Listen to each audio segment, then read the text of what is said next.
All right, guys, it's happening. We're back. We're live here. It's Beat the Line broadcast, episode 28, UFC Vegas 91. Not the best card to bounce back to, but, after UFC 300, what do you expect? And we got 301 next week. How was everyone's week off? Do we enjoy it? Do we enjoy the PFL last week? PFL was fun. Yeah, that was fun, but it's good to be back, as always. Look, I can't believe how bad Logan Storley looked. Yeah, he got killed. Bro, he got buried. He got buried alive. All right, it actually looks pretty cool. I can retweet that post. That's on. If you look at the Twitter right now, if you look at your Twitter from your personal page, you can see our video live there. If you guys want to just retweet that instead of doing a quote tweet. All right, let's look at this card. This card's an Apex card. While you guys do those retweets, we're gonna go top to bottom. We're gonna start at the main event and work our way to the first fight of the night. First fight is Nicolau versus Alex Perez. Nicolau is 19-3-1. He's 31-5-6. Alex Perez, he's 24-8. He's 32-5-6 with a 65-inch reach. Kind of similar there. Nicolau is he's minus 175 to minus 200. Perez anywhere from plus 150 to plus 161. Dravhy, do you think Nicolau finds the finish here on Perez, or does Perez look as good as he did against Mokaev and actually makes this fight interesting here? Yeah, it's kind of hard to say. At first, I wanted to bet Nicolau's submission, but I don't think the price is good enough to make a play. Just because he doesn't really grapple often, but we have seen Perez struggle with his submission defense, and Nicolau's, I think his grappling is pretty high level. I've seen him getting club and subs before. And Perez is probably going to try to shoot takedowns. So I guess that's probably how he finished. I don't think Perez has ever been dropped in the UFC because Nicolau does hit hard. He has some power, but, he's not really a big KO guy. Like, he's good on the feet, but he's kind of happy to play on the outside. So I don't really see him getting a knockout here. I feel like if he finishes, it's going to be a sub. I see everybody on the under, and that was also my first look. I wanted to bet the under 4.5. It was plus money at first, but the more I look into it, the more I kind of lean over. Just because, like I said, again, Perez, he has been looking good. He did look all right against Mokaev. I think we did bet him in that spot, but he didn't do much. He didn't really try to separate. But he did try to shoot a lot of. He did defend a lot of takedowns. So I feel like it's going to be close because Nicolau is going to be circling on the outside. He's going to land a bigger shot probably, but Perez is going to be pressuring. Maybe going to try to shoot takedowns, but if he gets hurt, I think he's going to get subbed. So kind of tricky. Perez is going to have leg kicks upside. We know that he has good leg kicks. Is he going to make weight? We don't really know. Quick turnaround, short notice for him. That's kind of rare. He's normally the one getting not being able to fight. So the fact that he's turning back around quickly on short notice, I think that's good. So, overall, I feel like it's going to probably be a close fight unless Nicolau decided to finish him with a sub. Money's coming in on Perez now. I kind of understand why. To me, it's dog or pass, but I feel like Nicolau is probably going to take this. But, 25 minutes. I think that's the first time they're going 25. So, maybe an over for this spot for me. I changed my mind. I wanted the under at first, but I think I know Nicolau is chinny, but I don't really see Perez knocking him out. So I feel like the under is kind of Nicolau sub type under. So yeah, man, I think Nicolau win, but I'm not too confident. You're on mute, Peg. I don't really see Perez getting a finish either, so I think the under is kind of like one-sided. And also, you watch Nicolau fight, right? He fights off the back foot, counter punches, he waits, everything like that. I don't know. I don't think it's for me. I was like the same thing you said. Like we were both talking about that in the chat. We're saying, yo, this under is kind of crazy. On second thought, it's really not that crazy after all. Kind of makes sense. Key, what about you? You got anything different here? Yeah, no, I'll keep it short. I think that if there is a finish, I think that it's from a grappling exchange. I think that Nicolau can maybe grab up a guillotine or get the back. Outside of that, though, I think that this is going to be just a good fight.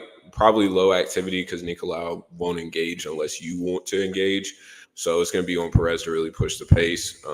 I'm sort of interested to see how he'll look. Like Dravhy mentioned, he hasn't really fought back-to-back quickly in forever. So we'll see how he looks. And I think the Machado fight was actually a good look. So it would suck for him to, what would this be, a four fight losing streak after this? Yeah. And he's still a top 10 guy in my opinion. So this is a fight that I'm not touching at all though. There's a prop also out there for Alex Perez not to make weight plus 1100. I think it's on DraftKings. Could be interesting to play that if you want to get something in before the fight. Next one we have is Ryan Spann versus Bogdan Anthony Smith Guskov. Ryan Spann, he's 21-9. He's 32-6'5" with an 81.5-inch reach. Bogdan, on the other hand, he's 15-3, 31-6'3" with a 76-inch reach. Right now, you can get these gentlemen. Spann is anywhere from minus 190 to minus 190, 175. Guskov's anywhere from plus 168 to plus 150. I'll start us off here. I mean, I tried to fade this guy Guskov with Poga. Poga looked great until he didn't. Looking like he's just going to be one of those guys where he finds a way to win. Just has that aura about him where he doesn't look great until he finds that knockout punch and does. Spann is probably going to be his first real test here, I think. Spann, obviously, I think will have the grappling upside. He'll probably have the submission upside as well. He obviously has powerful hands. This is the first time he's fighting a guy that's 6'5". So this could be the first time to face Guskov, but people keep saying this week that, Spann's is pretty durable. Spann's pretty durable. I don't know. I don't think like his durability is like out of this world. Like we've seen him get chinny before. We've seen him get rocked before. Who said that? I've seen it all over, bro. I've seen it all over. Go look on any other page. Do your research.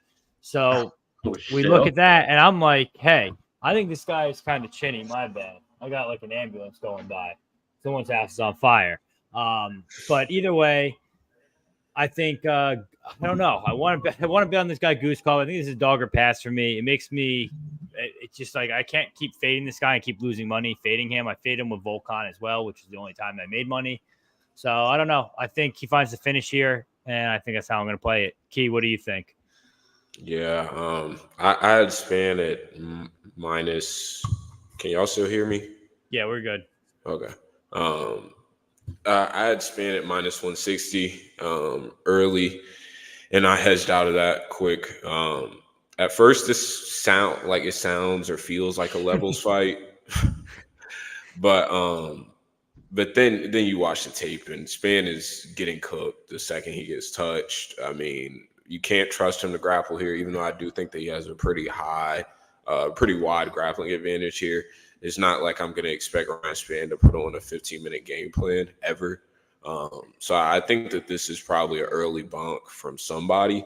I think it's probably just going to be on whoever touches who first. If I had to choose money line right now, I go Guskov. But he's neither a good fighter. I mean, this kind of shows where the light heavyweight division is at for Ryan Spann to really be a mid-tier guy. So I think that this is an easy pass or Guskov spot. But yeah. Drav, what about you? What are you thinking here? I kind of like Guskov's knockout prop at plus 225. I think it was on DraftKings, but FanDuel I think is probably going to give maybe a little bit better of a number. What do you think here? I like the knockout as well. Like he said, it's kind of hard to be confident on either side. To me, it's really like who land the big shot first type fight. It's really it. Like Ryan Spann is not durable. I don't know where you heard that, but if some people claiming he's durable, that's some stupid bullshit because he's chinny. Like he doesn't take shot well. I think that's a good look. The KO1 for Guskov. I think that Spann has some grappling and wrestling upside, but I don't really see him, like he said, going out and selling out on the wrestling. He's not really a wrestler, He has decent wrestling. I'm more worried about him getting like a guillotine or something. But then I'm looking into tapes and I don't see Guskov shooting takedowns or anything like that. So we're gonna need to rely on Spann getting the fights to the mat. And yeah, he has some rear naked choke, I guess, but he's more of a guillotine type guy. So I don't really see this happening a sub for him unless that's a club and sub. So now I have to favor Spann a little bit just because he fought obviously better competition. He's bigger. And like we just talked about, he has grappling upside, but they don't have great cardio, either of them. I I think Guskov has the better chin, which might be weird to say, but I've seen him take some good shot and getting Definitely. cracked and everything. But Spann, man, he's getting cracked in a lot of fight, and he's not a guy you want to bet at -200, -210, whatever it is. That's the type of guy you want to back when he's the underdog. Now they make you pick and choose with the KO and sub for Spann, which is hard to tell. What I can say is someone's going to die early. I'm pretty confident in that. Someone's going to get knocked out. But yeah, I think Guskov, like he's not a good fighter, don't get me wrong, but he does have power and he's fast and might be enough to beat Spann. Because like I said, you need someone to have power. And Anthony Smith has some power, but in the first fight, he was rocking Spann all over the place with every time he touched him. Even Sam Alvey, like he almost knocked him out, you know? So yeah, and Guskov is already 2-0 against this dude. So why not make it 3-0 right now, you know? So yeah, it's all about betting number at the end of the day. And you have a guy that I don't trust, have bad fight IQ, a bad chin at -200, and you have another dude that I don't rate. I don't think he's good, but he does have power. He has speed and he has decent striking. If you look on his Instagram, he looks to be taking everything seriously, in good shape, good mindset. And Spann on the other end, you can't even watch his Instagram. He's kind of Instagram on private, and he looks to be easily broken mentally. So yeah, I will say Guskov also picks his shots well. I will say that when he does, punch, he's kind of low volume, but when he does pick his shots, he picks them pretty well. And I mean, I don't really see him not landing big shots in the first round. Like he will land on his chin. Spann is hittable as fuck. So is Guskov. He play with his hands down. So someone's gonna die early. But like I said, you have a guy at +170 and the other at -200. We're betting at the end of the day. So I feel like the under 1.5 is good. Guskov is the money line side. And I think the KO one's also good for him because it's most likely path to victory. Definitely. All right. Next fight is this is a tough one for this podcast because it's our two queens, Karine Silva and Ariane Lipski. Karine Silva is 17-4. She's 30, 5'5" with a 67-inch reach. Ariane Lipski is 17-8. Well, she's newborn. She's 3-0 now. She's 30. She's 5'6" with a 67-inch reach. Right now, the odds of these two women, which has been interesting, this line has been flipping back and forth all week. Now it's pretty steady at Silva -150 to -160, Lipski anywhere from +132 to +115. Our women's MMA specialist, Key, take us away. Which of your queens are you picking here? Because I know you got to pick one of them. Yeah, I think Key, is Karine Silva your queen? Because we might have missed something here. Yeah, fuck no. I've been trying to fade Karine here for a while. I think you have to go with the Queen of Violets here. At these odds, Silva at plus odds, I can't knock it, honestly. She is just that serious of a finisher in WMMA that I think that you have to give her some sort of this has to be a close line in some way. But I think that this is a spot where Karine isn't going to be able to bully girls how she usually does. I think that her process is honestly terrible. I think she's 41 out of 148 significant strikes at distance during her UFC career. That's 27% accuracy. For people who don't really know the UFC stats like that, that's super, super low. That's insanely low. And that's with check kicks being included. So I think that she's constantly throwing these front kicks out of range. She's zapping all of her gas tank because she's trying to sit down on every single punch that she throws. And in round one, she looks great. Around one, I think that she can beat damn near any girl in the division. I think that she is that good technically. But then her process is just terrible. And I mean, the Dana White Contender Series fight, in my opinion, was a terrible look. I think that actually has a comparison to another fight on this card, Jonathan Pearson, Joe Anderson Brito. I think that if you had a ticket in that fight, you'd rather have the little Chinese girl in that Dana White Contender Series fight. I think that guillotine, if she doesn't get that, I think that she dies on the bottom the rest of the way. And I think their gas tank is bad because of the way that she fights. I'm not even sure because it's obvious that she's definitely on some Brazilian acai, but I think that the way that she fights leads to a bad gas tank. I think Lipski has had her knocks along the way. But I think that the way that she looked in Casey O'Neill fight, I mean, she power-wise, I think that there's a fight that for once in Kareen's career, I think that she's probably outmatched power for power. I think that Lipski hits harder. I think that she's sharper in the pocket.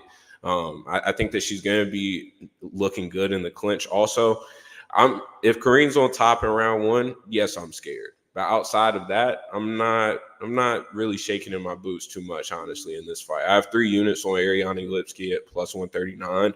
I think that she's good at all plus money. I think rounds 2, round 3, she probably looks like a minus 250 to minus 500 favorite.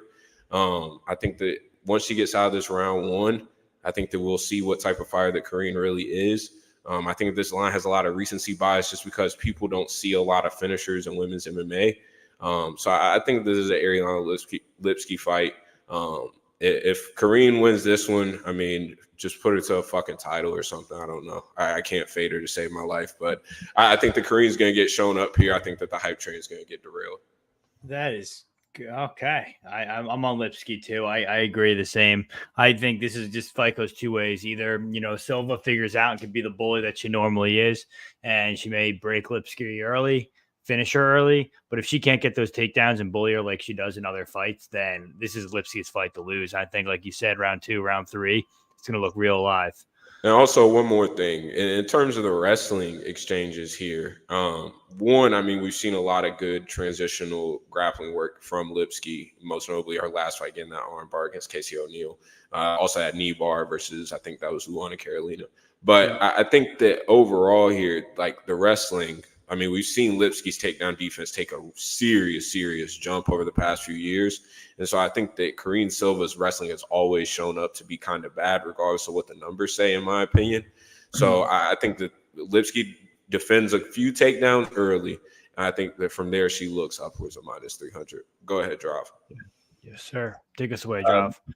Yeah, I mean, you broke it down perfectly. The only thing I'm going to disagree a little bit is I think Silva's striking looked way better in her last fight. I was quite impressed. Like I'm one of these guys as well. I've tried to fade her multiple times, and I was impressed of how she looked on the feet against Moroz. Like her striking looked better. She was more accurate. She dropped her, and we can't deny her power. Like she has some power on the feet. That's something we don't really see often in women MMA. But yeah, Lipski is obviously the better striker, but we have seen her getting cracked a couple of times on the feet. So I feel like it's live to see Silva knocking her out or just dropping her and then jumping on her. And if she does, like, she's probably gonna find the sub. So I agree with you. I don't really see her taking Lipski down. That's kind of my thing, because Lipski, her takedown defense has been incredible lately. Like I've backed Lipski against Gatto. She was, I think, plus 180, and I backed her against O'Neill too. She was plus 185. So she's someone that has been working on this part of her game since she's trained with Amanda Nunes. And now, if we look at the stats, she defended the last 25 takedowns that people shoot against her. That's pretty impressive. And I don't really rate Silva wrestling either, but I think her grappling is phenomenal. I think her finishing ability is insane. So I don't really, like, I'm not rushing to the window to bet against her again, but I do agree with everything you guys said, and everything lead me to like violence even more. Like, I don't even think Silva ever won a decision in her career, if I'm not mistaken. Let me just check to make sure. Yeah, she's 0-1 to decision. So that's a woman that only been one time to a decision, which is crazy, you know? And Lipski is a good finisher of her own, and she's getting finished. Like, she's 6-4 to the KO. I guess I could see Lipski winning a decision, but to me, it's like Silva has a massive finishing upside in the first round. But I think after 6 minutes, her cardio is going to fall apart, and I think Lipski is going to take over. So it might be a good opportunity to live bet Lipski after the first round. She's probably going to be losing the first round. And yeah, if you bet Lipski live after 1, you probably win, and you're not losing money, because Silva finishing upside is more often than not, I think, in the first 6 minutes of the fight. But yeah, I did bet the under 2.5. I got minus 135. I feel like it's better than picking a side, but I think at the current price, the money line side is Lipski. But yeah, I'm not going to be surprised if either of these girls getting finished. Lipski round 2, round 3 is good. Silva round 1 is good. Silva ITD is a better way than playing the money line for sure. Don't lay minus 150 when you can bet plus 130 on ITD. but it's hard for me to pick between sub and KO for Silva here, though. I'll say that. So yeah, it's going to be a banger. I don't really know who's going to win, if I'm being honest. I think the money line side is Lipski, but I don't know who's winning the fight, man. I'm not even sure as a pick, but I love violence. Someone's going to get finished here. Definitely. Real quick, just to bring us back, I'm looking at some Ryan Spann Guskov props, so instead of learning from Drav. Right now, round one, fight to end in round one is minus 180.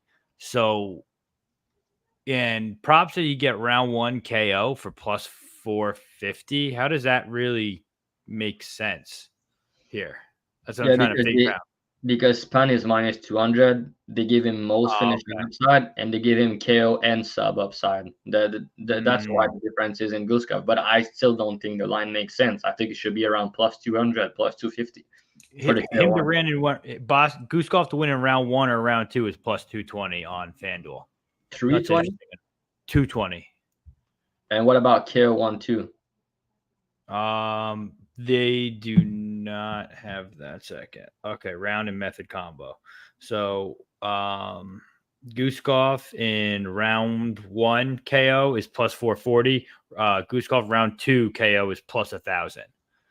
Yeah, I don't think this fight's going into the second round. I think it's like the round 1-2, like you said, is plus 220, and the money line you could get like plus 175. I feel like at the difference, you go with the money line. Plus 210, plus 220, you go with the plus 175. But the KO one, that's worth a shot. Plus. I think I'm looking into that now. I'm looking into that KO plus 450. Sorry to interrupt the show. Let's go to the next.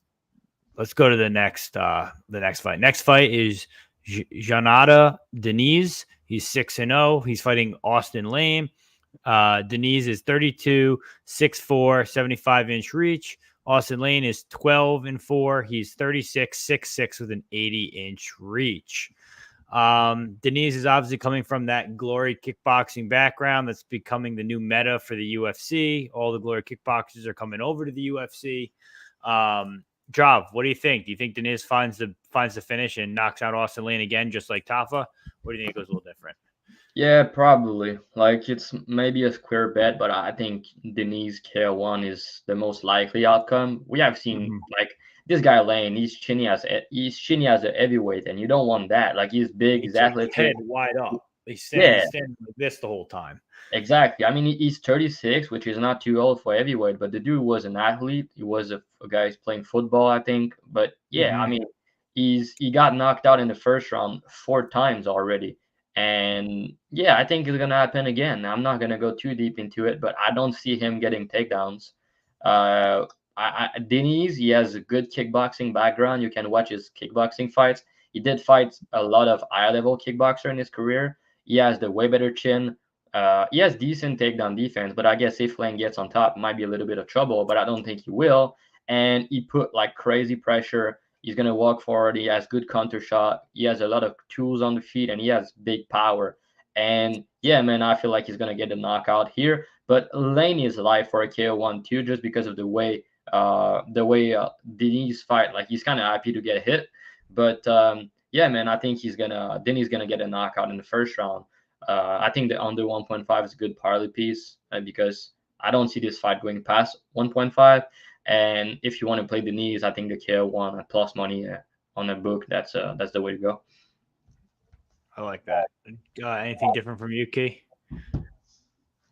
Yeah, I think the Diniz round 1 KO, if you can get that at plus money, that's how I play it. I think that's the smartest way to play this. Lane wants to fight like a fucking featherweight at heavyweight. It doesn't make any sense. The teep kicks. He wants to stay at range on the outside like he's a technician. His chin is bad, chin wide open in the air. I thought that if there's any striking matchup that he was going to win, at this level, I thought that it was Tafa, just because I thought that his length maybe would be too much. But he got just completely cooked by Tafa. Diniz is a real high-level kickboxer. We know that he's still going to have a good chin. He's 32 years old. He's physical as hell. I mean, he's built like a brick. I think that he hits like a truck. He hasn't been out of the first round in kickboxing or MMA since 2021. I think that he's a guy here. It'll be interesting. Robelis versus Diniz, main event at the Spear. That's what I want. I think that this is a Diniz spot. Like I said, plus money at round 1 KO is nice. I personally got on Underdog Fantasy. I'll get into this a little bit since Dravhy is going. I got it personally at Underdog Fantasy, 54.55 fantasy points. That's pretty much playing his money line at about minus 137 at a fixed payout and a 2-pick slip. And he's 250 on books. So again, Diniz pretty much at minus 137. Also played him on better. It's around the same fantasy score. They ended up ripping off all the fantasy scores off the board once we touched it. But yeah, so that's just an example of some of the value you get in a dub club. But like I said, Diniz is the guy. Kick it back to Peg. Yeah, his KO prop is also minus 200. So like it's pretty clear he's minus 230. KO prop's minus 200. It's just better. Like Dravy said, I think it's more a matter of just picking a round. And I think it's round 1 more than not. I think it'd probably be pretty quick too. Probably do it in less than half a round, I would guess. Honestly, I think he's gonna find it early. He's just too high level of a kickboxer versus Austin Lane, who's just gonna stand in front of him. What is Austin Lane going to shoot a takedown and ground and pound him? That's the only way I think he wins, but I don't even see that happening. Yeah, and I wonder because I bet Tafa won against Lane last time out. Let me check what the odds were. Was this on the Holloway and Korean Zombie card? No, that was the canceled one. That was on Adesanya and Strickland, 293. Damn, you guys got some memory. Bro, I mean, Tafa 1 was plus 215. I bet that. Yeah. And now they give us plus 105, plus 100, minus 110. That's a big difference. They know what's going to happen. But plus 215 I got for Tafa KO1 last time. You could take for there to be a KO in round 1. I'm looking at the wrong fight, but in KO in round 1 of that Guskov Spann fight, plus 150. That's kind of crazy. Solid price for both guys. But I'm just looking. What did you say? The round 1. I'm trying to look. Let's see what the round 1 KO prop is for this guy. For Diniz, it's probably around a pick him. I think it's minus 120 on DraftKings, or that might be on. Yeah, round 1, round 2 is. Yeah, I mean, fight to end in round 1 is minus 225. So okay, that explains how that's going to go. I'm going to keep an eye out and see if we can get that finish and that round time. Round and method right now. Let's see. Diniz round 1's minus 110. Round 2 is plus 850. So he's probably going to finish him in round 1. All right. Next fight. This is the people's main event, or Twitter's main event, MMA Twitter. We have JSP, Jonathan Pierce, fighting David, the Silent Assassin, Onama. Jonathan Pierce is 14-5, 31, 6 feet tall, with a 71-inch reach. He's fighting David Onama, who's 11-2, 29, 5'11", 74-inch reach. They still have Onama out of glory, which is funny. Either way, both of these two guys, you can get Jonathan Pierce anywhere from minus 153 on Pinnacle to minus 175. Onama's anywhere from plus 150 to plus 130. Drav, since you're the odd man out, I'll have you start us off first. What do you think? Do you really think that Onama is going to be able to keep this fight on the feet and win by knockout, or do you think JSP is going to take it down, set the pace, and break him just like Nate Train did? I think a little bit of both's going to happen. I think they're both going to have success. I think it's a close fight overall. I think JSP is going to be able to land takedowns. I'm pretty confident in that, but I'm not too confident that he's gonna finish Onama. I don't think he's one takedown and the fight's over type guy. Like, he needs to pressure, gets another takedown and like break him, like you said. And to put a little bit point into the Nate Landwehr fight, we know that that's what Nate Landwehr does, but to his credit, he almost killed him in the first round, like he was dead. And Nate Landwehr just doesn't die, and you kind of empty the tank and he gassed out. But to his credit, like, he was broken in the second round, but he still came back in the third round and he almost knocked him out, So he broke him, that's fair, but Onama was still in the fight, and he's a dog. Like, if you watch the Mason Jones fight, like, the dude was making his UFC debut up a weight class on short notice, and he put out a fight. you know. So I think overall he's a guy that has insane physique. He's just super strong, super athletic, and he has a nasty power. That's a guy that has finished every win he has in his career, and he's not really someone I want to lay a big price against, you know. And on the feed, I feel like it's going to be Onama for sure, but man, I wanted to bet GSP so bad at first. I wanted to bet round 2, round 3, everything. But then the more I look into tapes, I think that GSP kind of had some favorable matchup in the past. If we erase the Breed fight, which what the other fight that he got. So yeah, he has good cardio. He's a very good chain wrestler. I love him. Getting a lot of finishes in the round 2, round 3. But then you look a little bit deeper. So yeah, he got choked out by Brito, a fight that I think he was about to win. And if you bet GSP on this in this fight, I think that was the side. Um, he won against Elkins, but I mean, he destroyed Elkins, but Elkins still had some moments on the feet in that fight. He beat up, but we're talking about like what 40 years old, 38 years old Elkins. Before that, he fought Americani that had some success in the first round, but he gassed out in the second round, and GSP finished him. We know Americani, that's what he does. He's not in the UFC anymore. He beat Sira. That was a good win, but Sira was, I think, on short notice, making his UFC debut up a weight class. We need to factor that because GSP was a minus 400 in that fight.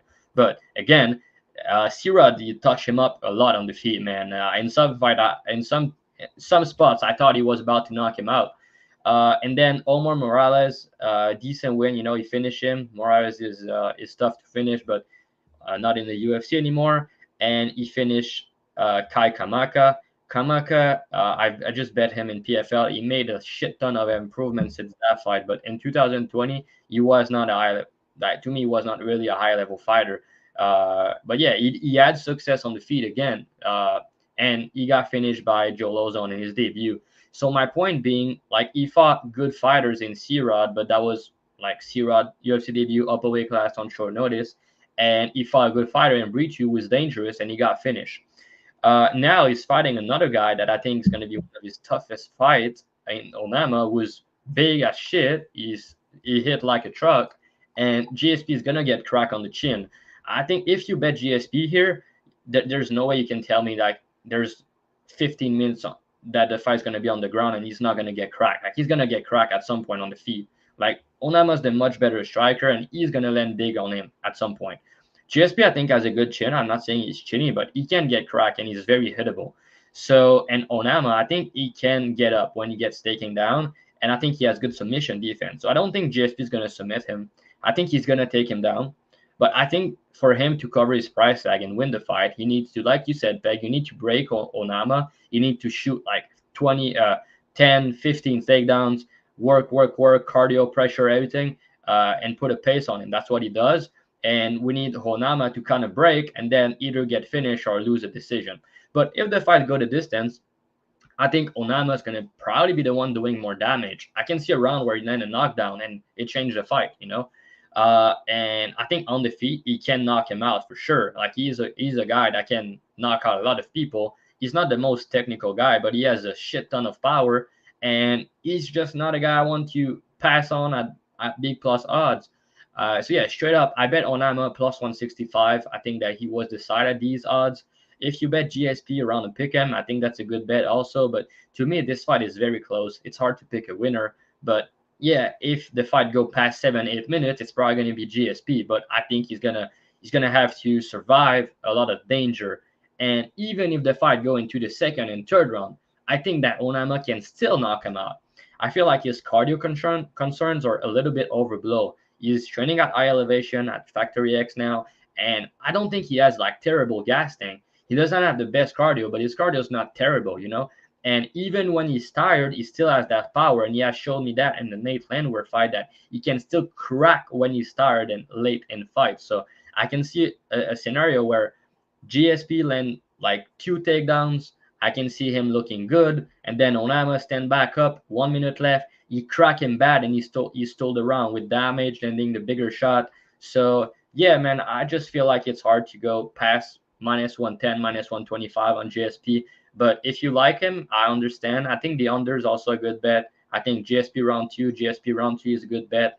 Onama money line is the side for me. I think the KO is good for Onama. So yeah, I don't know finish only because, like I said, GSP is pretty tough, and I can see him surviving if he gets cracked. And I think Onama can win a decision based on damage, doing more, and landing the bigger shot on the feet. So man, that's my favorite fight on the entire card. I took a little bit more time to talk about it, but I think it's worth it because that's a banger and it could be the main event. Oh man, Key, all that just to lose a bet, huh? Whoa, what do you think, man? Key, you tell me. How do you think this fight goes? No, we don't. He's gonna. I want to hear your breakdown first. Greg, I want to hear your breakdown first since you're talking shit. Let me hear it. So much like you just cooked us with words, JSP is gonna cook Onama to the bone. Yeah, people are like, just like you said, it's the same narrative. Oh, JSP has had favorable matchups. He has had favorable matchups. Yes, he has. He's had mostly wrestlers for the most part, or people on the ground. So he's taking people on the ground, finishing them and dominating them. What makes you think a stand-up guy who's got okay takedown defense, his get-up, I will say Onama's get-up game is better than I thought after taping it. But I don't know. I think JSP is going to have a chip on his shoulder coming off that burrito fight. I think he's going to be able to take Onama down. I think he's going to stick with the game plan. He kind of ate his piece of humble pie with the whole burrito thing. I was holding a burrito ticket there, and I can't believe he won that. But, I mean, like you said, I'm not sitting here saying Onama can't piece this guy up. We see how hard Onama hits. We see how good of a kickboxer he is. He could absolutely catch and knock out JSP. Onama could do that to pretty much anyone. So he's live for a KO. But like you said, I think if the fight goes the distance, and I think if this fight ends up being on the ground, which it will be a majority of the time, I think it'll just be JSP just burning him. He gets him down early in round 1 and early in round 2. I think that power, sure, it still quote unquote carries the round 3. But I don't know. I think people are putting too much stock into this Factory X whole thing that he's fighting at elevation. I don't know. No, I'm not. I'm just saying that his cardio concerns are overblown. People acting like he's a gasser. He deep in fights, like he did in the Mason Jones fight, short notice, up a weight class, and he did in the Landwehr fight. He was tired, but he still landed shot. He almost knocked him out in the 3rd round, Peg. That's a fact. I don't see it as a gas. I kind of see it as a gas thing, but I really more see it as a being broken thing. He kind of quits, dude. And yeah, sure. No, you don't quit. What are you saying? Oh, why? Because he what are you saying, bro? Come on. In the 3rd round, bro. He caught Nate Train in the 3rd round. All of a sudden, oh my god. No, he gave it his all. David Onama is not a quitter. That's a crazy take. Sorry. I don't know, man. I saw him in round 2, and that looked like a broken man to me. Yeah, what he did in round 3, he came back and almost knocked him out. Is that what a guy that quitting do? I don't think so.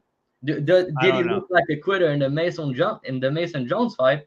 No, he didn't. But that's Mason Jones. I don't really put that too high in stock. I think Nate Train's better than that. Key, what do you think here?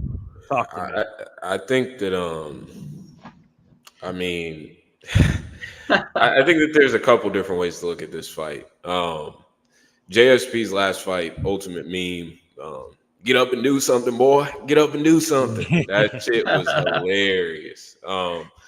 I think that JSP is a side here. I think he's good till about -175. So in that fight, I think that we're looking at a completely different line, number one. If JSP goes on to ride out Brito the rest of the way, ends up maybe pounding him out in round 3. That was probably the most likely outcome of that fight. Yeah, I agree.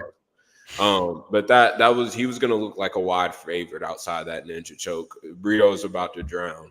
And I think that there is no such thing as really toughing it out necessarily against JSP once you're drowning. I think that he drowns people almost. It's one of the top guys, in my opinion, the way that he pushes a pace wrestling in the division. I mean, he just chain wrestles. And one thing he's not, we saw, I thought that Budka was a really bad bet for me a couple weeks ago. And that's because Budka didn't have dynamic grappling, in my opinion. It was very meat and potatoes. He's not grabbing the back. He's not flowing from position to position, continuously coming out on top of these scrambles. And that's what JSP does. I think the Onama KO, whatever that was, plus 350 or whatever the hell, that was crazy price in my opinion. That is his money line, because I think that there's not a chance of hell if JSP survives. I don't see a way that Onama is winning a decision outside of maybe he has to get a couple knockdowns. And I'm not sure that happens. I think that JSP is going to come in with a good game plan. We know he's at fight ready. He's going to come in with a good game plan. We know that he's going to wrestle for a full 15. Onama, people, I understand it because it was a cool fight and like people like the vibes. But like Nate could have ended the fight in the second round if he wanted to pound him out. Like if we're being completely real, there is no third round. Third round probably could have gotten stopped with Nate on top. Nate literally got up multiple times, pumping up the crowd in one of the lowest IQ moments ever, in my opinion. He got away with it, but like Drav mentioned, he did almost get cracked at the end of round 3. I think that Onama, people forget Onama was on the stool not responding to James Krause whenever James Krause was asking him if he wants to stop the fight. It was kind of questionable letting him go back out there. Onama ended up making it look like a decent decision for Krause to let him go back out there. But Krause had a lot of money on that. Yeah, I mean, Krause was slapping him on the face. He's literally asking him multiple times, do you want to keep fighting, man? And Onama's just unresponsive. And so it looks, there's two different ways you can look at that. I think that Onama's liable to crack anybody. I think that his footwork is absolute garbage outside of the first 3-4 minutes. I think he's an athletic freak, and that's the reason why he's here at this point. I think that he'll be a mid-tier UFC guy. I think that he'll create some more fun fights. He's a guy that needs to be in front of a crowd the rest of the way, in my opinion. He's electric on the feet, but he's not – I don't see him being able to put together enough minutes consistently to find the KO or win a decision against JSP. I think the JSP is going to continue to wrestle, and Onama may get back up, but he's going to go for a ride about 10 times in this fight, and that's just a grueling pace. And I think the JSP just drowns people like no other. If JSP matches to him, but I think the JSP is going to walk through some shots. I think that he's going to find the back eventually. I wouldn't be surprised if round 2, round 3 JSP is the way you look at it. At this point, I think that is probably the best way. I think that the money line is getting to that edge of being value to no value. So JSP's the side, in my opinion. I will say Factory X do a lot of work. They have their own systems striking-wise.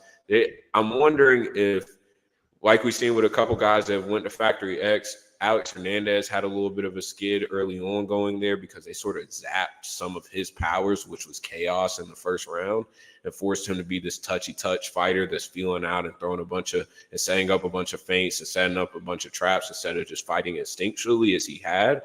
And that provided some L's for him. I'm interested to see if that trend continues with Onama, because Onama's a guy that he has to let his nuts hang to be a serviceable fighter in the UFC, in my opinion. He's a guy that needs to create chaos. And if they're going to try to temper him and try to get him really being patient for a full 15, I wouldn't be surprised if we see him sort of gun shy and JSP just wrestle fuck him for 15. So that's my breakdown for the fight. Yeah, he was at Factory X for his last fight against Gabriel Santos, by the way. Yeah, but Gabriel Santos was on short notice also, wasn't he? No, I don't think so. But anyways, Santos a very good fighter. I know he's 0-2 in the UFC, but man, this dude's a beast. And he's fucking durable. The fact that he knocked him out, that was crazy. Yeah. Next fight. Let's go on to the next one now. Another pretty good fight we got is Tim Dirty Bird Means versus Oros Medik. Tim Means is 33, 15-1. He's 40, 6'2" with a 75-inch reach. Oros Medik is 9-2, 31, 6'1" with a 71-inch reach. The action on these gentlemen: get Tim Means anywhere from plus 260 to plus 230. Get Oros Medik anywhere from minus 310 to minus 333. Drav, I'll have you start again. Is Oros ever really worth minus 333 in a fight against Tim Means? Yeah, I mean, if you win, he's probably going to win by knockout and early in impressive fashion. So it's kind of hard to answer that question, because I think if he win the way he should win, he's going to cover his price tag. But if he doesn't, if the fight go to distance or Means having a lot of moments, Like there's no way he covered the price tag. So it's kind of hard to say. I'll say that though. I know we did talk about Medic's KO, but I think it's important to mention that Tim Means, like, he got club and sub a lot. Like, I'm gonna say that straight right now. Like I bet against him in some fights, and the dude's getting club and sub a lot. So I know he's like 20-2 to the KO, but he's getting sub a lot because he's getting hurt and giving up the neck. So we could see a scenario where Medic just knock him down and then Mean just give up the sub instead of the KO. So if that's the case and you lay the minus money on the KO, you're gonna be pissed. But yeah, I think overall, if Medix doesn't kill him, which might be a big task, I feel like it's gonna be a close fight, dude. Like Tim Means, he's a dog. He's older. He's 40 years old, but he has good cardio. He's a good striker. I love his clinch work, good elbows, good knees. I don't think his chin's terrible, but it's not what it's used to be. And Medix, I like his striking. Obviously, he's super fast, super powerful. He's gonna be very live to knock him out. But I'm not like super confident that he does. So with that being the case, I feel like Means, he can have some moments. I think he could win a decision. I think if the fight go the distance, you want to be on Means. You don't want to be on Medix. Probably going to be a 29-28 type decision. But I think Means could finish him potentially. I think Medix should finish him. But at the current price, the value is on Tim Means. It's rather, do you want to play him or not? Because he's 40 years old and we know that Medix can crack. So, yeah, man, I think Means is the side, but I think Medix is probably going to win this. Yeah, I agree with what you said, honestly, pretty much to a T. You know me. You guys make fun of me for being an older guy. I bet Jim Miller last fight. I bet Jim Miller before. I was on Dirty Bird, Tim Means, his last fight. I love taking these older guys at high plus odds, hoping they get it done. Not everyone can be Jim Miller. Tim Dirty Bird Means, let me tell you, this gets in the round 2, round 3 in the clinch. He may eat up on those knees up the middle. Who knows what's going to happen? But I don't know. I was looking to play this fight. I was hoping to get Medic by KO in the plus odds. I'm not sure Medic. Have we even seen Medic grapple or do anything like that? So I'm not really sure how live he is for the club and sub, just because I'm not sure what his submission game is. I can see him knocking him down, trying to get him to stand up and knock him down again. I think he's live for the KO here. I think that's probably how he gets it done. I just wanted to get it at plus odds. I'll probably just say my favorite way to play this would be either Medic by KO, or you could play the crazy plus odds for the spread on Dirty Bird if you want to play that side. I think that's better than playing his money line. I think it's plus 200, plus 3.5. So it's like you are getting some value just in case Medic somehow figures out to win round 1 and round 3. It's plus 150. It's plus 150 now. Well, isn't it? It was way higher than plus 200 also. I saw it was plus 250 when they opened it. Yeah. Gotcha. Okay. So that's how I play it. What about you, Key? Anything different here? I know Eros is your boy. Yeah. Somebody called the Medic, man. I think that this is a Medic fight. I think that this is a showcase fight. I think that they're throwing him a bone for being able to take. He had Johnny Parsons originally scheduled for that fight and took Oralby, who is shown to be the real deal. And looking forward to him fighting Elvis Brenner in 301. I think they're throwing him a bone for being able to take on a completely different matchup. Johnny Parsons, I think his Syndicate MMA's Muay Thai coach, actually. Striking guy. He wants to stand on the feet. Same thing with Medic. So you go from a completely striking camp to one of the best chain wrestlers in the division, probably. And Medic had some moments where he caused some exciting scrambles and a little bit of chaos. I know they came close with a knee early on in that fight. And I think that overall the grappling was too much because that pace from a guy that's that strong is pretty crazy. And we know that Oralby is with Bilal and all those guys. So I think that this is a showcase fight for Medic. I think that people don't understand how elite and how fast this guy is. Even now at 170, he was fast for 155. At 170, I mean, he's insane speed, in my opinion. He's a top-level striker. I think that his kicks are amazing. I think that he sits down on his punches. One of my favorite finishes in the past couple of years was Kevin Holland's finish versus Tim Means. And although he got that Darce choke, He cracked him, absolutely cracked him with the right straight down the pipe. It looked like Means just couldn't even respond or react at all.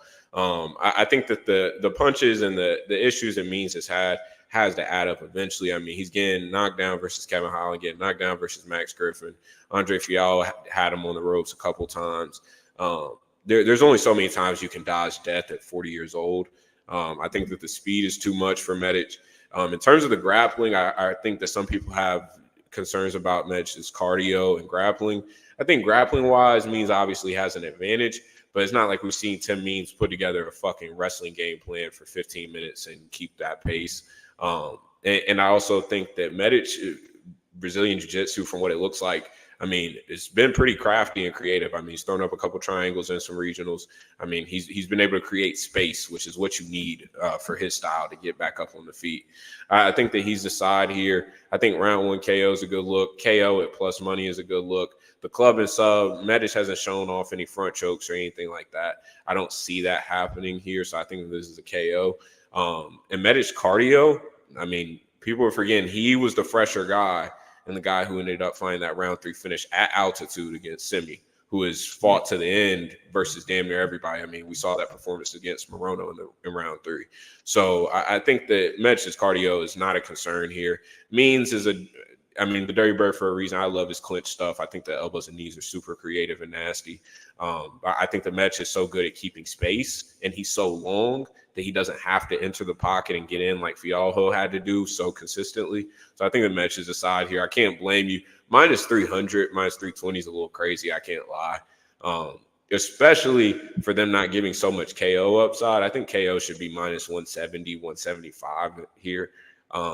If you really want to have him as this wide of a favorite. So kudos to everybody who smoked that early line. Minus 300, I guess you sort of have to go with Means or pass. But Medic's KO is my pick. Nice. I want to play it so bad, but I just don't want to eat 110. That's my only issue. FanDuel got us. FanDuel's going to give it plus 100 tomorrow. Is it – I think – is he out? Is the props out for that fight yet? No, I think that they went all the way up until that fight today. Do they have the main card? Okay, I was gonna say because I'm also looking for that Maheshate KO, and they still haven't posted that. No, it's the first fight on the night, so I don't think you're gonna have this till probably tomorrow night. Yeah, or even maybe even Friday on some books. Oh, wait, I thought this is on the main card. Isn't this? Yeah, it is on the main card, but it's weird because it's like we have one fight that shouldn't be on the main card that is on the main card. So yeah. But yeah. Yo, Key, Darius says you're his GOAT. Yo, Key, where are all your boys? Go throw a message in your Discord. I want to hear these guys in the chat. I want these guys in the chat. We got to keep those guys out. They crack me up. Also, guys, we got 109 viewers, new all-time high. Thank you for joining us. If you don't already, follow the Twitter page, like or subscribe on YouTube, whichever you guys prefer. We don't care either way. We give you guys all free info every single week. Continue to keep doing it that way. Next fight, Ronnie Yahya, 28, 11-1. He is 39-5'6" with a 68-inch reach. He's fighting Victor Henry, 23-6. He's 36-5'7" with a 68-inch reach. Both these guys right now, you can play Victor Henry if you want to at minus 400 to minus 491. You can play Ronnie Yahya plus 300 to plus 350 or 365. Or you can listen to me and play Ronnie Yahya this way. I think you got to play Ronnie Yahya by sub. Sure, Victor Henry's supposed to be this guy that likes to play and grapple on the ground and do all this shit that he does. I know Josh Barnett's his coach. Like, he's supposed to be this unreal catch wrestler, and he tries to sub everyone off the ground when he's taken down.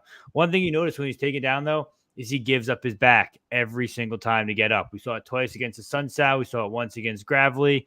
A Sun Sao jumped for the back one time, but if you give up your back to a guy like Ronnie Yahya, the high-level black belt that he is, he's probably going to find that sub. He's part of Team Constrictor for a reason. I mean, you give up your back to Ronnie Yahya, he'll sub you. I don't care who you are. I think he'll do it to even some of the best in gi or no gi competitions. So that being said, I think that prop if you're going to even touch this fight, I think this fight's absolutely disgusting if you were to play it either way. I don't think it's worth playing almost anything on this fight, but I think my play for it's going to be Yahya by submission plus 600. What do you think, Key? Yeah, I think that this is a Henry spot. It's just what you decide on how you're going to play it. I think that at plus 130, I think the decision prop was earlier. I saw some people get that number. I think that that's fine. It's not like he's going to sit down on a bunch of shots. I had Montel Jackson KO at like plus money versus Yahya last time out. I thought that was a steal for a guy that hits that hard versus an old man. But Henry doesn't sit down or hit hard. I think that he will probably be fine wanting to exchange in the grappling. I don't think that he's going to act like he's scared of Yahya's grappling. I think that he believes in his grappling enough to have some exchanges, which in my opinion is pretty stupid for a fight that he can look minus however wide he wants on the feet. Victor Henry, it's not like he's striking from distance. I mean, he's putting combos on you in the pocket. He's walking you down with the jab. Yahya is going to have some chance to get to the back. I think that you have to go money line, Yahya, props. You can find some ways to get Henry. If you really think that Yahya's chin is going or he's just not durable at all, I think that you can KO's okay, but this is a fight that I want to pass on. Drav, how about you? Yeah, first I wanted to bet the over. It was plus money. I decided to pass on it. Now it's like minus 150. I think it's probably accurate. Yeah, he got knocked out by Jackson. I know Key was on that. I think I was too. I need to check, but I think we were on it. But yeah, I remember you called that. So yeah, Montel Jackson is just like a fucking monster. The dude's hands are so big and he hits like a truck.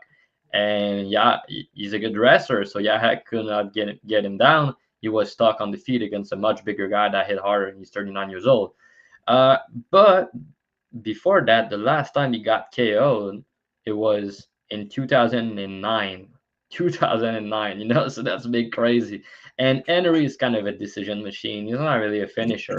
He's finishing people when they're tired with big volume and everything, but he's not like a big power guy. I think if you play Henry, you play round 2 and round 3, it's probably going to be a sketchy round 3 for Yahya. He doesn't have the best cardio. He's 39, but let's not talk like Henry's much younger. I know you said 36, but he's 37 because he's going to be 37 in like 3 days. So 37 versus 39, and they both have a lot of fights. But yeah, Henry, better striker, better cardio, more volume, decent BJJ. I don't think he's going to get submitted here, but he does give up his back, like you said, Peg. He has decent takedown defense. Yahya is, like, for the grappling credential that he has pretty much decent takedown, decent wrestling. But on the feet, he's kind of weird. I know he's supposed to be like a multi-black belt, but I don't really see it. So yeah, to me, it's kind of the over or pass. But Henry round 2, round 3, Yahya sub, all good looks. But money line, there's no way you can get to Henry minus 500 against anybody. And also the UFC doesn't know, the market doesn't know how to fucking cap this dude. Like he made his UFC debut against Barcelos. He was plus 380 and Barcelos was minus 500. He won that fight as a plus 380 dog. And then he fought Assunção.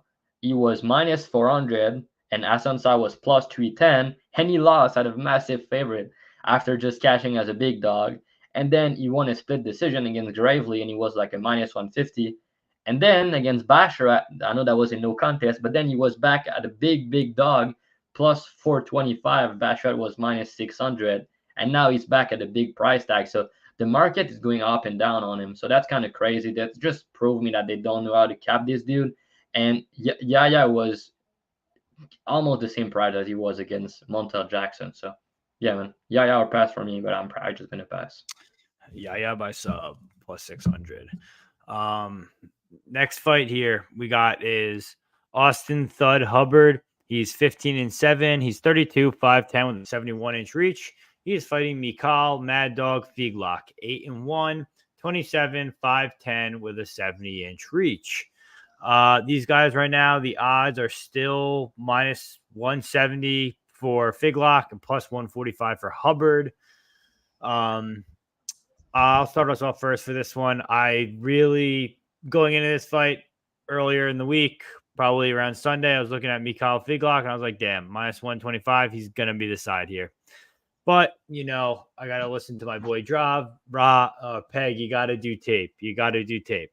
So, you know what? I listen to him. I do my due diligences. I do tape. And I'm like, you know what? Hubbard gets a lot of takedowns. So I was kind of like skeptical about that. So I waited minus 145, minus 150. Now it's minus 170. But now I'm realizing after watching the Ziam fight, all of Ziam's takedown are coming from a body lock takedown. He's not shooting your traditional single legs or double legs, which if you watch tape on Figlak, first off, he's training with a 2-time gold medalist in freestyle wrestling in his camp right now over there in England. But in other fights, he also defends the single and the double very well. He's very flexible. It's really just the body locks that have been giving him issues. So I'm going to say Mikhail Figlak's the side.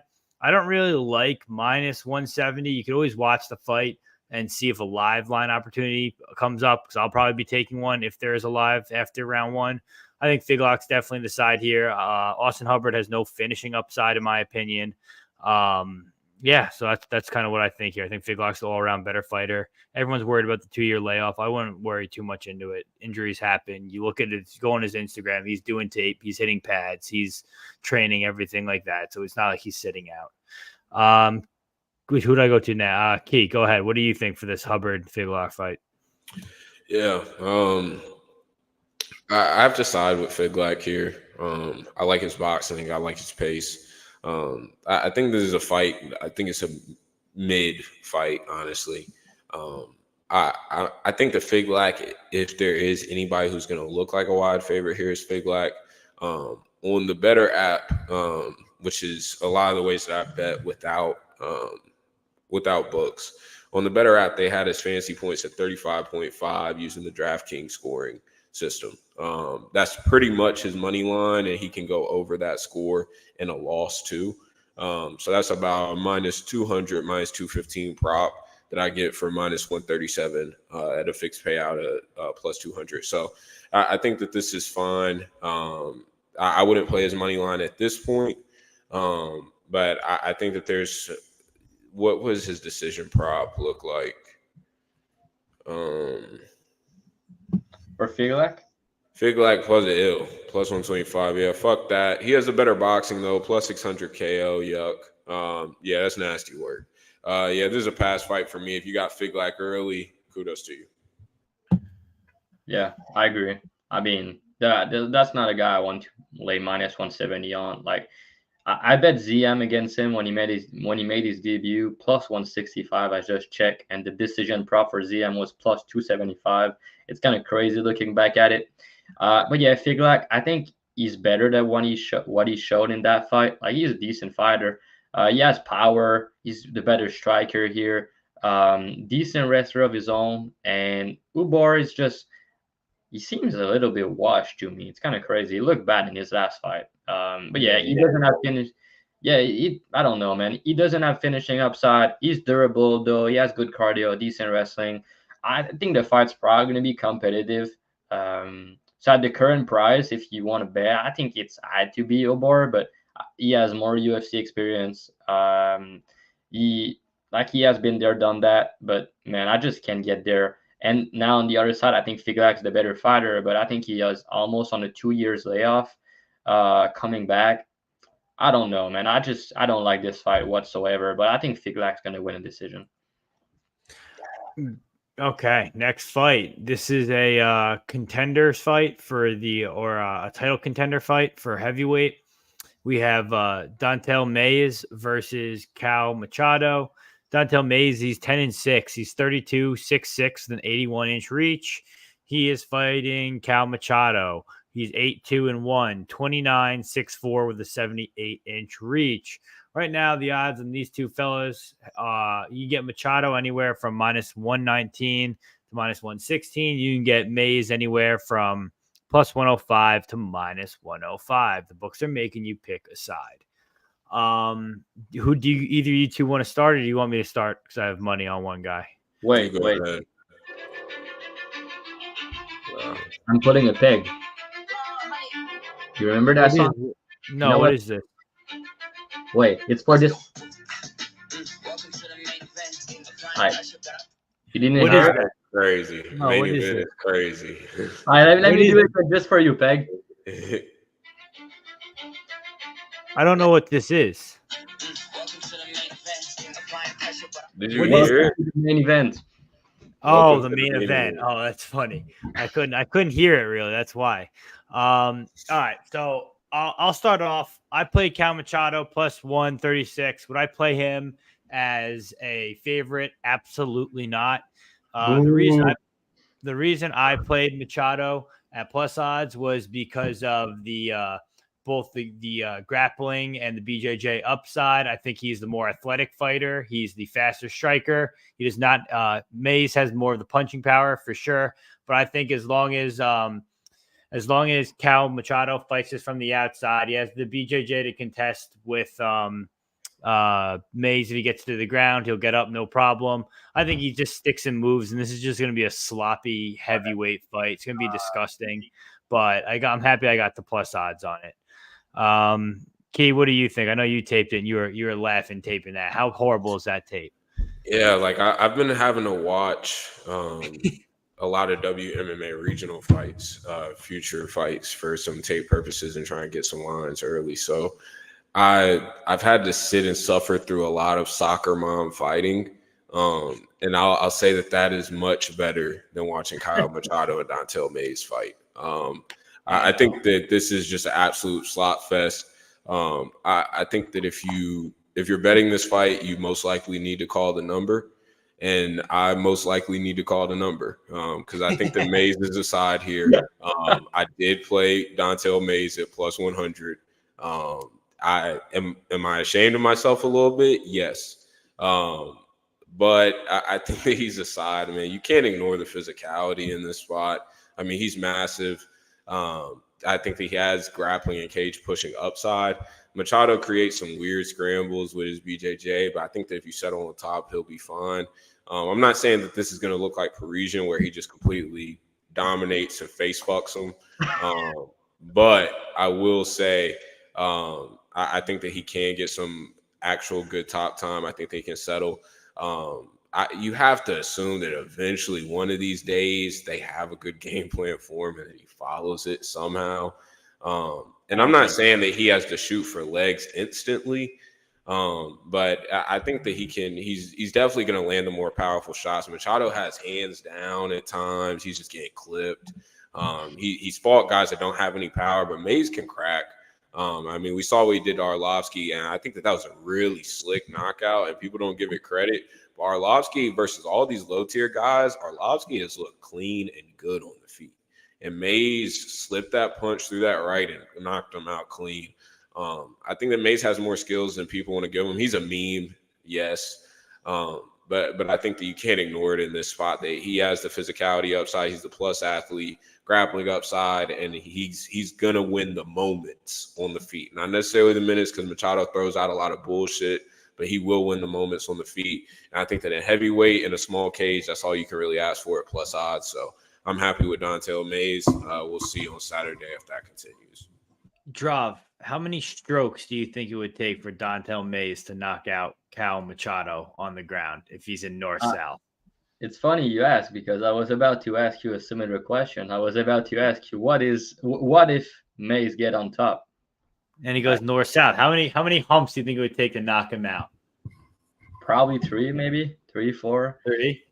I don't know. I kind of think if he gets to the ground, I think Cal's going to have the BJJ upside there. But I mean, if you look, is this good? Like the scramble is pretty decent, but he's getting like armbar from bottom at heavyweight. He doesn't really get that.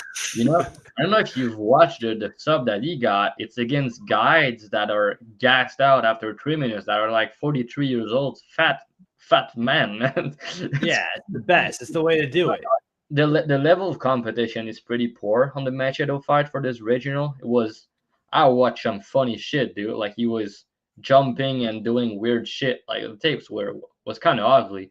But yeah, I do agree with you that he's a little bit faster. I think he has more volume.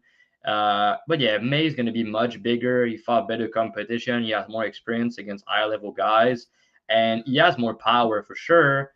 I think he has the wrestling upside. If I was confident, and someone told me May is going to go out there and he's going to shoot 5-10 takedown and he's going to clinch a lot, and he's gonna do his best, I think you can make an argument that he's -2, -250 here.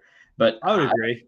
It's just hard to trust him. That's why you can go really big on either side. But the over is pretty good. I know it's a heavyweight fight, but I'm really confident that it's going to go the distance. I think it's going to be a close fight. But May is going to do a little bit more, maybe land 1-2 takedowns and do more damage and landing the bigger shots.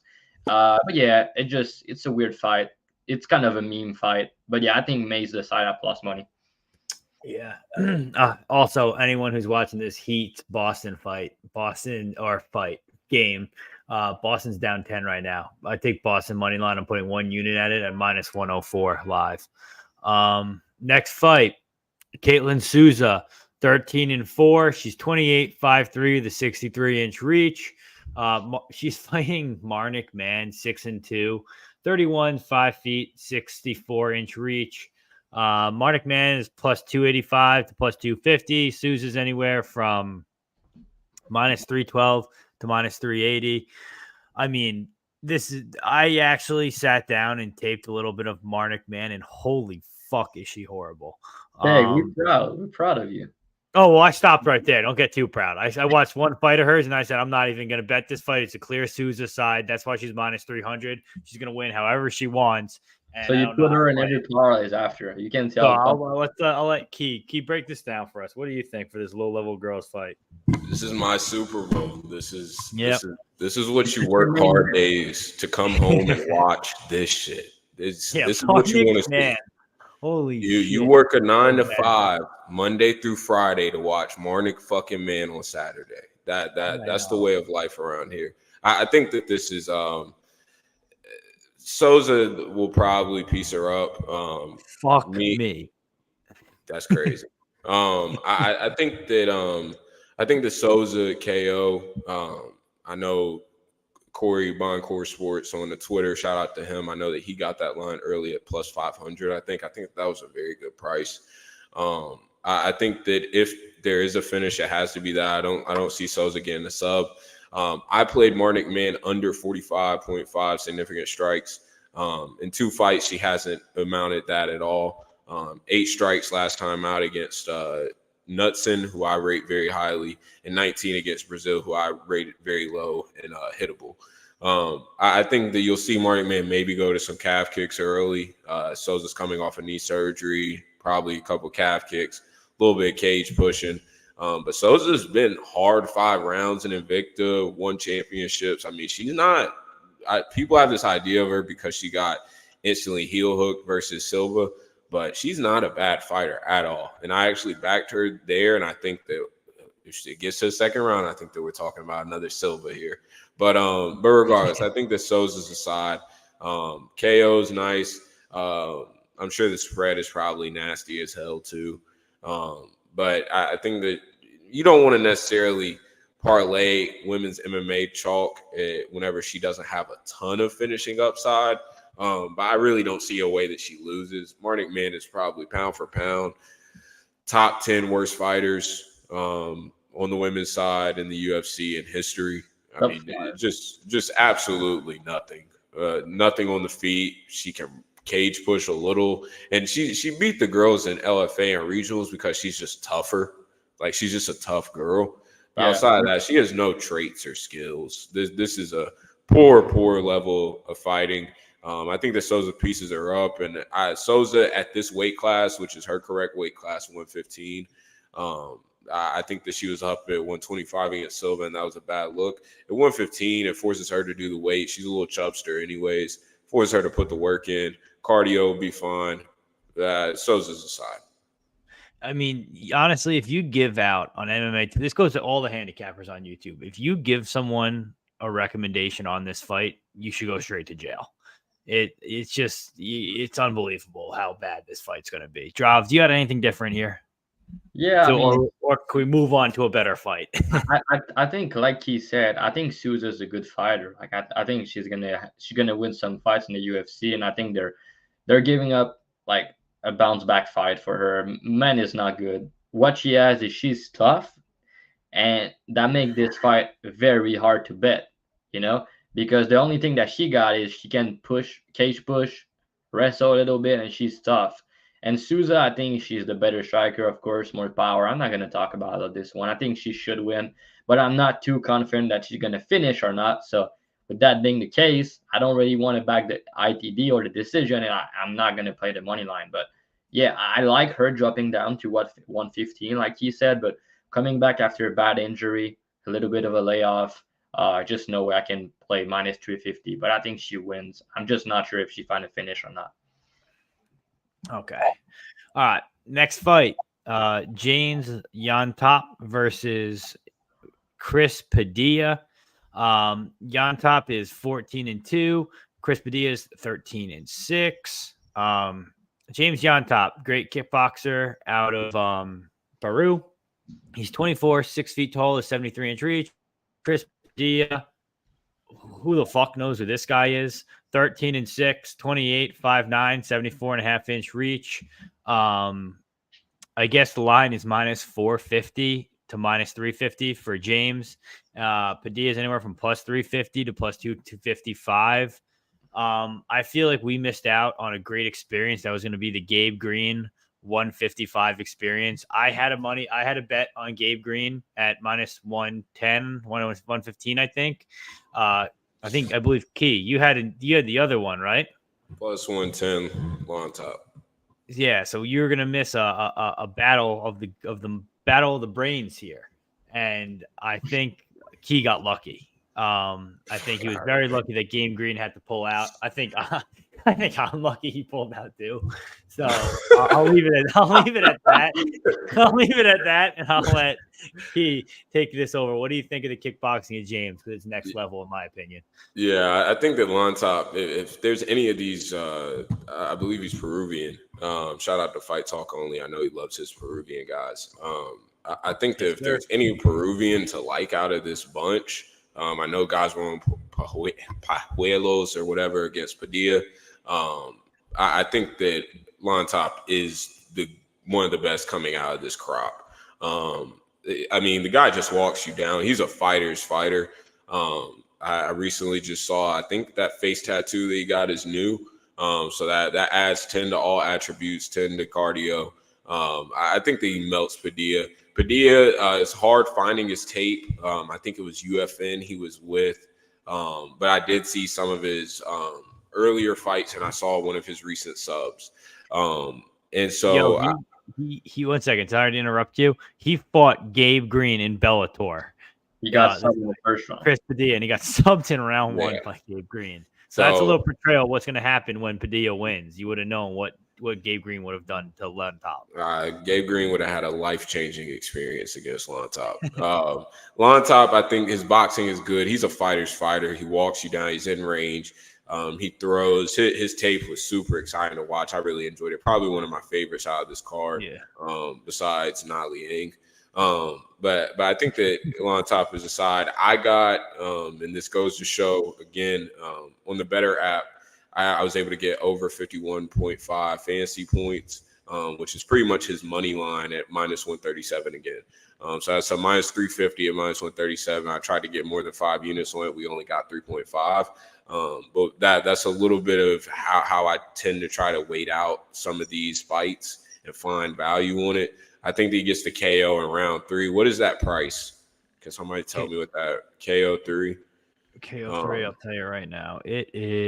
It's not out yet. Yeah, we don't have the props. Yeah, they haven't put out props. They only have under 2.5 is minus 170. Yeah, I round 3 KO for Llontop is my pick. I think that he melts Padilla. Padilla isn't anything special. I think they're sort of giving him a nod for being a regional warrior. So shout out Llontop. The fact that they can sign Padilla but not Paul Hughes is fucking crazy. Yeah, he did offer a contract to Paul Hughes, but he decided to choose PFL because of the money. I like that for Paul Hughes also because he's pretty young. He can go probably win that $1 million over in the PFL, and he can just come to the UFC like later on in his career. I don't think that's like any bad idea, to be honest. Yeah, but yeah, I don't have much to add on this fight. I think Llontop's the side, but I don't want to play his money line. The under 2.5 look decent, but yeah, he's just a better fighter overall. And I'm not even sure Padilla is UFC caliber. I didn't take this fight deep. I just watched some quick stuff, but with what I've seen, he doesn't really look to be a UFC guy. And like you said, what's his name? Llontop. Yeah, he's a good fighter. Like I love his. Like he has power, he's dangerous. He's gonna go for it, and his striking's pretty good. So yeah, I think he wins, but I just can't go with a -400 price tag. Yeah. Next fight, Ivana Petrovic, 6-1. She is 29, 5'8" with a 70-inch reach. She's fighting Liang. Liang is 19-7. That's a fake record. It's padded. The competition she fought early was horrible. She's 27, 5'5" with a 67.5-inch reach. You can get Petrovic anywhere from -465 to -500. You can get Liang anywhere from +375 to +340. I got not much to say. If there was one fight uglier than this man fight, it might be this fight. I think the only way to play this and the only way I would play this is Liang round 1. That's probably how I'd play it, because outside of that, she'll probably lose, and you're probably going to get a pretty good odds on that. And if you look in her past, she's pretty much subbed or knocked out everyone in the first or early second round. So I kind of think that's the way to go here. Key, you obviously give us the better breakdown. You probably actually looked at this fight. Yeah, sadly, overall, the women's MMA tape I've been doing, I've come across a lot of Petrovic fights because I've been taping some of her previous opponents. Honestly, in my opinion, worse than Marnik Mann. I'd rather watch Marnik Mann tape than watch Petrovic tape. Petrovic just doesn't do shit. She can get some favorable positions on the ground, but she is just not special at all, in my opinion. I don't think that she should be this price versus Liang. If Liang didn't have insane asthma, I think that she would be halfway live to win here. But I don't think that Petrovic should be -465. Yeah, -465 versus anybody that has blood pumping through their veins. So I think that this is an easy Liang round 1 spot. Otherwise, I guess, what is this round 2, round 3 for Petrovic? +275, +400. I guess that's okay. That's way better than parlaying money lines. Do not parlay this shit. But I think that Petrovic is a side here. Round 2, round 3. Liang there'll be something fun and exciting until she acts like her dog just died in round 2. So this is easy Petrovic round 2, round 3. Yeah. Anything different here? Yeah, the Dragon Girl, they call her, Nalin. Yeah, round 1 is +800, so it's not bad. Like that's what 90% of her path to victory. I think that's like if you want to play her. I know the money line is good. You don't want to get fucked if she wins, but maybe you go like 0.5 unit on the money line and 0.5 on the round 1. But yeah, I just don't feel like having money on this girl, to be honest.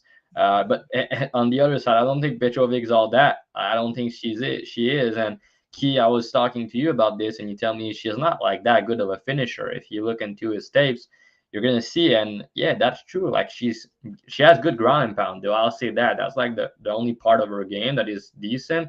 But she's not impressive. And in the, I think it was in the Carolina fight, she made some weird decision in the grappling in the first round. So I guess Liang is live in the first round against a lot of girls, and she had some success against JJ Aldrich. So yeah, man, she has to be the side, but it's more you have to balls to put on the table to back her at these odds against this girl. But yeah, for me, that's a pass. These refs got the heat money line. I don't even want to talk about it. Liang was +1100 for round 1. Now it's +800. That's pretty interesting. I don't know. Might be worth a spread. Yeah, I agree with the line movement. If you can get 1,000, like I think that's a good bet. I might do it. Okay. Last fight. Maheshate versus, probably not even right, versus Gabriel Mugli Benitez. Maheshate is 9-3, 24, 6 feet tall, the 71.5-inch reach.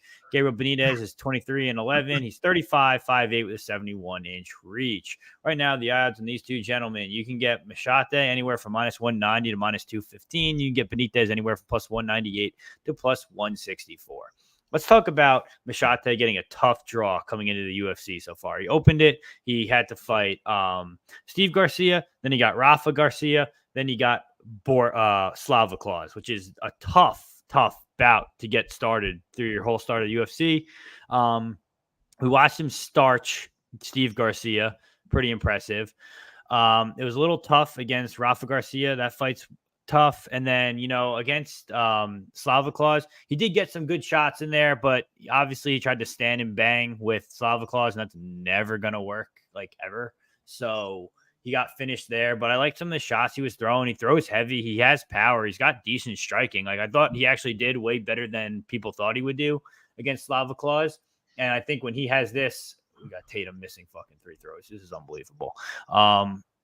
And Slava Claus just knocked him out later on in the fight. But I don't know. I think here he's fighting an older Benitez. He's moved away from his leg kick game. That used to be like his whole thing. We saw it in the Jim Miller fight. Didn't really throw it. I just, he's kind of been on a skid going downhill. I don't really see how he comes back. He's now 7-7 in the UFC. I'm going to play Maheshate by KO +150 or +140. That's going to be my way to play it. I'm hoping I get better odds on FanDuel. Drav, what do you think for this fight? Yeah, I agree. I think it's going to be a fun fight, but I think Benitez is washed. If you look, his wins in the UFC are not good. Like, he beat Charlie Ontiveros, the GOAT. He beat Justin James. And he beat Umberto Bendane, and Jason Knight back in the day, 2017. And then Sam Silicia. And he beat Clay Carter when Clay Carter made, I think, his debut back in the day, 2015. So, man, yeah, he's just, like, he's beating the lower level guys, and he's getting finished by the guy that are UFC caliber. I think Mahechate's striking is pretty good. Like, he has power. He's super big for the division. And we're going to have, I think, a Southpaw versus Orthodox matchup. And the way that Maheshate kind of knock out, the way he did knock out Garcia, it was like with a stride shot down the pipe with the right hand, with a counter shot when he was rushing in. And I can see something similar here. Benitez, he has been KO a lot. He got knocked out against Sudik Yusuf with a shot similar to that. I think Maheshate is going to have success with the head kicks, with just the shot at distance. He's the way better boxer. Benitez, probably the better kicker, but I think he's going to get kicked in the head, punch in the face very hard. And he's, like I said, he's washed. He's getting older now. I don't think he's going to be able to take the shots. And I think Maheshate is going to find a knockout. I was able to get the fight doesn't go at a good price. It's not a good price anymore, so I'm not even going to talk about that. But Maheshate KO is probably a good bet too. I don't know if I'm going to get on that. Also, I'm going to wait to see where the line is on the other books. But yeah, that should be a good bounce back fight for him. I think me and Key both bet Borshev last time out.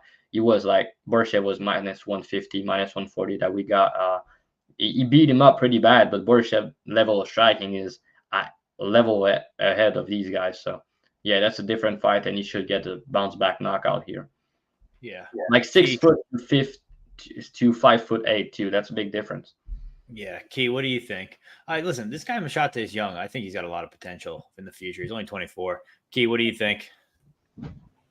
Yeah, I think this is a Maheshate fight. I think the Benitez is live to give us some good leg kicks until he gets chinned. What's his streak like right now?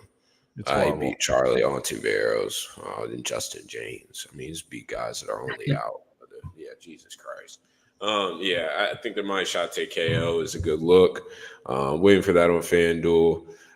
Otherwise, I don't really see a play. I'm not super eager to play money line on Maheshate at pretty wide odds. So this is Maheshate KO or bust. I do like that he's with fight ready. I'm sure they'll have a good game plan. So Maheshate KO is my pick for that fight. Yep.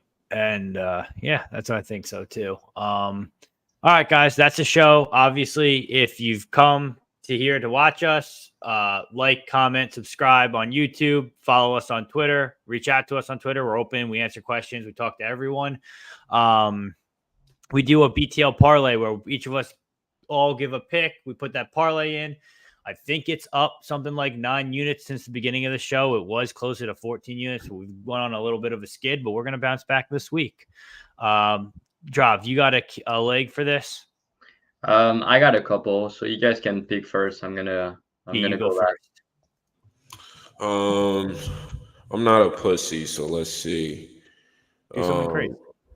Let's do Lipski plus 130 money line. Whoa. Okay. Lipski plus 130. Drav, what do you want? No, you can go first. I think I'm gonna give us Maheshate minus 190. I bet I'm gonna take Mays and Machado over 2.5 minus 170. So let me just. Yeah, okay. Do you prefer the under 2.5 for Lipski, or you really want to bet the money line? We can do under 2.5 if that makes you all feel better. Yeah, let's do under 2.5. I like both these girls, so we at least can root for finish. Okay, so the over 2.5 for Machado and Mays, it's minus 170. After that, we go with the under 2.5 for Lipski and Silva, it's minus 150. And then we go with Maheshate money line at minus 190. So give us plus 304. Plus 304.